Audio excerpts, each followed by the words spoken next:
नमस्कार साथियों। यूपीएससी सिर्फ एक परीक्षा नहीं, ये एक सफर है जिसमें धैर्य चाहिए, दिशा चाहिए और दृढ़ निश्चय चाहिए। याद रखिए, हर बड़ा सपना उसी का होता है जो उसे पूरा करने का साहस रखता है। आज की इस क्लास में हम न सिर्फ पढ़ेंगे बल्कि सीखेंगे कैसे अपनी तैयारी को अगले स्तर पर ले जाना है। आपका हर मिनट की गई मेहनत आपको अपने लक्ष्य आईएएस, आईपीएस, प्रश्न आईएफएस, हड़प्पा कालीन वास्तुकला के विशेष पहलुओं को चर्चा कीजिए। तो पूरी देखते ऊर्जा हैं के इसका साथ आंसर आज क्या की है। क्लास की शुरुआत सबसे करते पहले हैं परिचय, जिसमें हम प्रीवियस ईयर के Introduction, जितने भी मेंस में हड़प्पा क्वेश्चन सभ्यता, पूछा गया है, जिसे उनका सिंधु बेस्ट घाटी आंसर सभ्यता सभ्यता भी कहा जाता है। विश्व की सबसे प्राचीन नगरीय सभ्यताओं में से एक थी। लगभग 2500 से 1750 ईसा पूर्व इसकी वास्तुकला अत्यंत उन्नत, सुव्यवस्थित और तकनीकी दृष्टि से विकसित थी। नगर नियोजन, जल निकासी प्रणाली, सार्वजनिक इमारतें और उपयोगितावादी निर्माण इस सभ्यता की मुख्य पहचान थे। 2. मुख्य भाग। ए परिभाषा, बेसिक डेफिनेशन। हड़प्पा कालीन वास्तुकला से आशय उन संरचनाओं, भवनों, नगर नियोजन और निर्माण तकनीकों से है जो हड़प्पा एवं मोहनजोदड़ो जैसे स्थलों पर पाई गई। मुख्य विशेषताएं, सेलिएंट फीचर्स। 1. उत्कृष्ट नगर नियोजन, अर्बन प्लानिंग। शहर ग्रिड पैटर्न में बसे थे। उत्तर दक्षिण और पूर्व पश्चिम दिशा में सीधी सड़कें। 2 भागों में विभाजन, ऊपरी किला भाग सिटाडेल, निचला नगर भाग लोअर टाउन। समान आकार के आवासीय ब्लॉक। 2. उन्नत जल निकासी प्रणाली, एडवांस्ड ड्रेनेज सिस्टम। हर घर में नलिकाओं से जुड़ी पक्की नालियां, ढकी हुई नालियां जिन्हें साफ करने के लिए नियमित अंतराल पर निरीक्षण कुएं। ये उस समय की सबसे प्रभावशाली अभियांत्रिकी उपलब्धियों में से एक मानी जाती है। 3. पकी ईंटों का उपयोग, स्टैंडर्डाइज्ड ब्रिक्स। निर्माण में मानोत्कीकृत पकी ईंटें 1:2:4 अनुपात का उपयोग। बड़े भवन, दीवारें, किलेबंदी और जलाशय इन्हीं से बने थे। ये मानकीकरण केंद्रीय संगठन का संकेत देता है। 4था बिंदु, सार्वजनिक भवन और संस्थापनाएं, पब्लिक बिल्डिंग्स।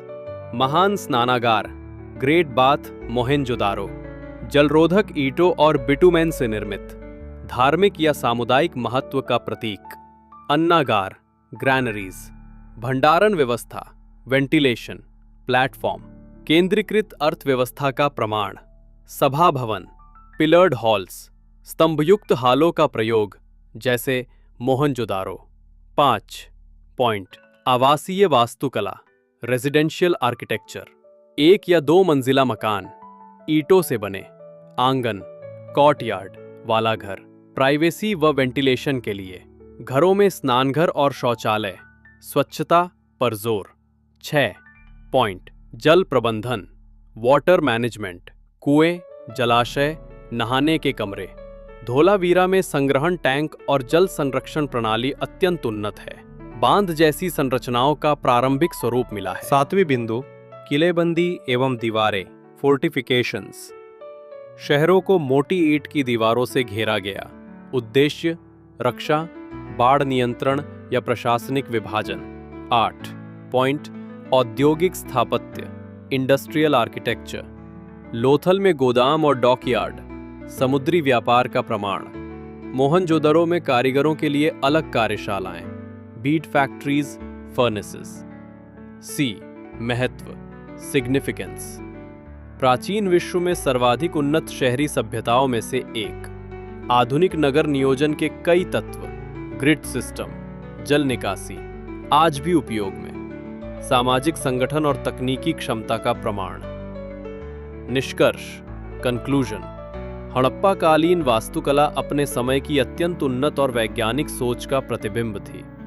नगरों की सुव्यवस्थित संरचना, जल निकासी तंत्र, सार्वजनिक भवन और मानकीकृत निर्माण सामग्री इस सभ्यता की परिपक्वता दर्शाते हैं। ये न केवल पुरातत्व के लिए महत्वपूर्ण है बल्कि आधुनिक नगर नियोजन और अभियांत्रिकी के लिए भी प्रेरणा का स्रोत माना जाता है। प्रश्न 2, अकबर के धार्मिक समन्वयता के प्रमुख पहलुओं का परीक्षण कीजिए। 1. परिचय इंट्रोडक्शन। मुगल सम्राट अकबर भारतीय इतिहास में धार्मिक सहिष्णुता और समन्वयता का प्रतीक माना जाता है। उसने विभिन्न धर्मों की शिक्षाओं को समझकर एक ऐसे समाज की परिकल्पना की जिसमें सभी मतों के अनुयायी सम्मान और समान अवसर प्राप्त करें। उसका प्रयास केवल राजनीतिक नहीं था, बल्कि सामाजिक एवं सांस्कृतिक समरसता की दिशा में भी एक महत्वपूर्ण कदम था। 2.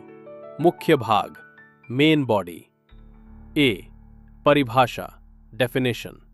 धार्मिक समन्वयता वो प्रक्रिया है जिसमें विभिन्न धर्मों की शिक्षाओं, मूल्यों और सिद्धांतों को मिलाकर एक व्यापक, सहिष्णुतापूर्ण और समावेशी दृष्टिकोण विकसित किया जाए। अकबर के संदर्भ में ये प्रयास राज्य व्यवस्था, सामाजिक नीति और दार्शनिक सोच में परिलक्षित होता है।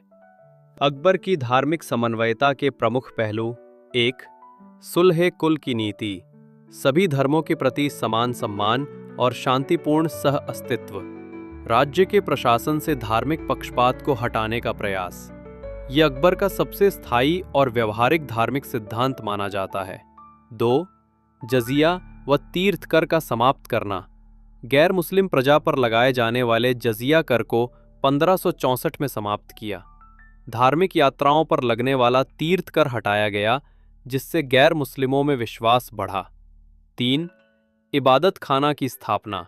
विभिन्न धर्मों इस्लाम, हिंदू धर्म, जैन धर्म, बौद्ध धर्म, ईसाई धर्म, पारसी धर्म आदि के विद्वानों के बीच संवाद। अकबर ने धर्मशास्त्रों से परे तर्कवाद और मानवता आधारित दृष्टिकोण अपनाने का प्रयास किया। 4. दीने इलाही, विभिन्न धर्मों के श्रेष्ठ सिद्धांतों पर आधारित एक नैतिक आचार संहिता। इसमें सुन्नता का त्याग, एकेश्वरवाद, शाकाहार, दया, सहिष्णुता और नैतिक जीवन को महत्व दिया गया। इसे धर्म नहीं बल्कि आध्यात्मिक आचार संहिता कहा जा सकता है। इसका प्रभाव सीमित था, परंतु इसका 5. हिंदू प्रजातियों का प्रशासन में समावेशन। राजपूतों सहित विभिन्न हिंदू समूहों का प्रशासन एवं सैन्य तंत्र में समावेश। इससे राजनीतिक स्थिरता और सांस्कृतिक समन्वय को बल मिला। 6. वैवाहिक व सांस्कृतिक संबंध।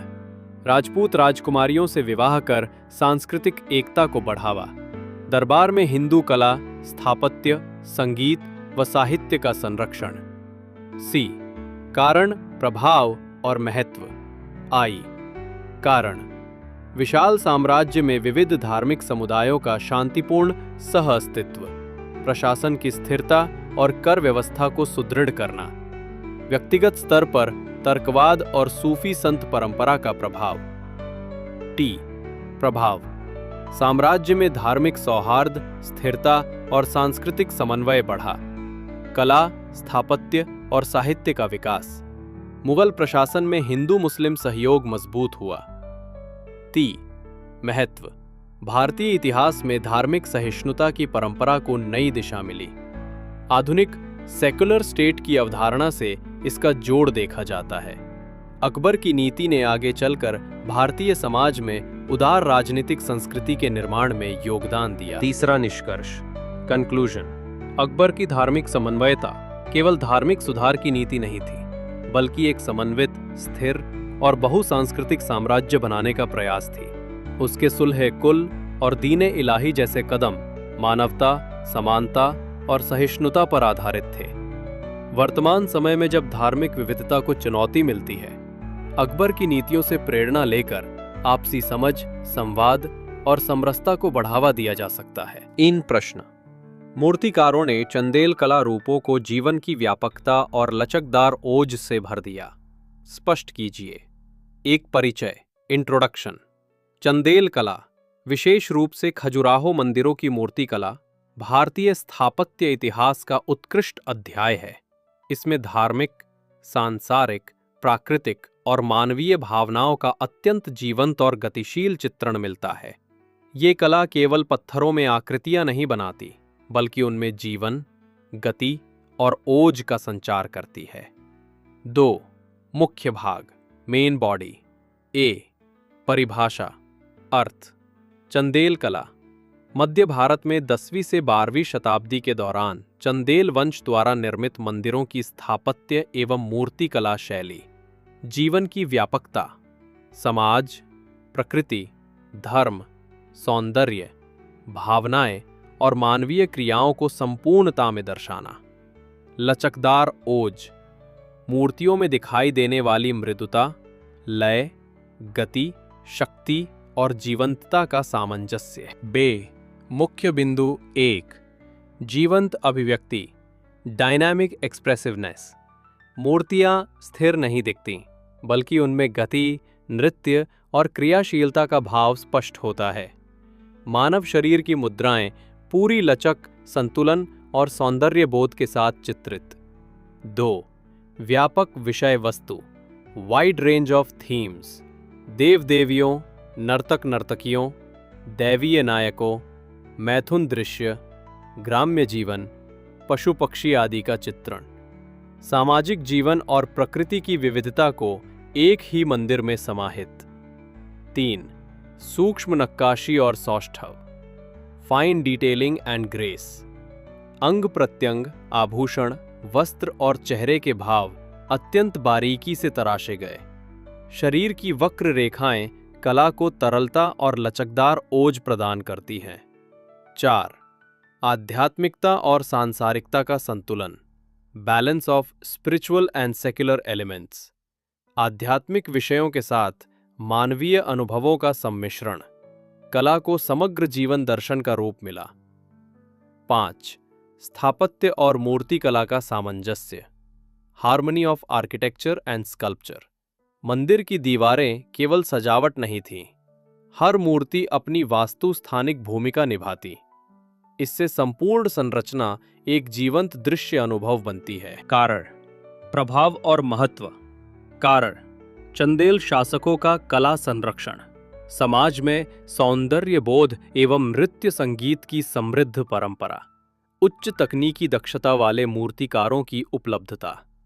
प्रभाव, कला में युगानुकूलता और मानवीयता का विकास, भारतीय मूर्तिकला को वैश्विक स्तर पर पहचान मिली। महत्व, चंदेल कला भारतीय शिल्प परंपरा का शिखर मानी जाती है। इससे कला केवल धार्मिक अभिव्यक्ति न रहकर सांस्कृतिक अनुभव बन गई। उदाहरण, खजुराहो के कंदारिया महादेव, लक्ष्मण एवं विश्वनाथ मंदिर। इन मंदिरों की भित्ति शिल्प में नृत्यरत अप्सराएं, सुर सुंदरी, संगीतकार तथा भावमयी मिथुन मूर्तियां जीवन की विविधता और लचक का श्रेष्ठ उदाहरण है। ई, डेटा तथ्य यदि लागू।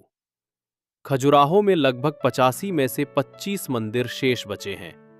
एकल मंदिर पर कभी कभी 600 से 800 से अधिक मूर्तियां अंकित मिलती हैं। साथियों, यूपीएससी की तैयारी एक मैराथन है और हर कदम मायने रखता है। आपने आज जो सीखा वो आपकी सफलता के रास्ते का एक मजबूत पत्थर है। कभी याद रखिए, हार वही मानता है जो रुक जाता है और जीत उसी की होती है जो डटा रहता है। यदि आप चाहते हैं कि मैं आगे के सारे महत्वपूर्ण प्रश्नोत्तर, विश्लेषण और यूपीएससी प्रैक्टिस सेट नियमित रूप से लेकर आऊं, तो कमेंट में जरूर बताएं, यस सर, कंटिन्यू, ताकि मुझे पता चले कि आप इस सफर को मेरे साथ जारी रखना चाहते हैं। मेहनत करते रहें, फोकस्ड रहें, आपकी सफलता निश्चित है। मिलते हैं अगली क्लास में। जय हिंद।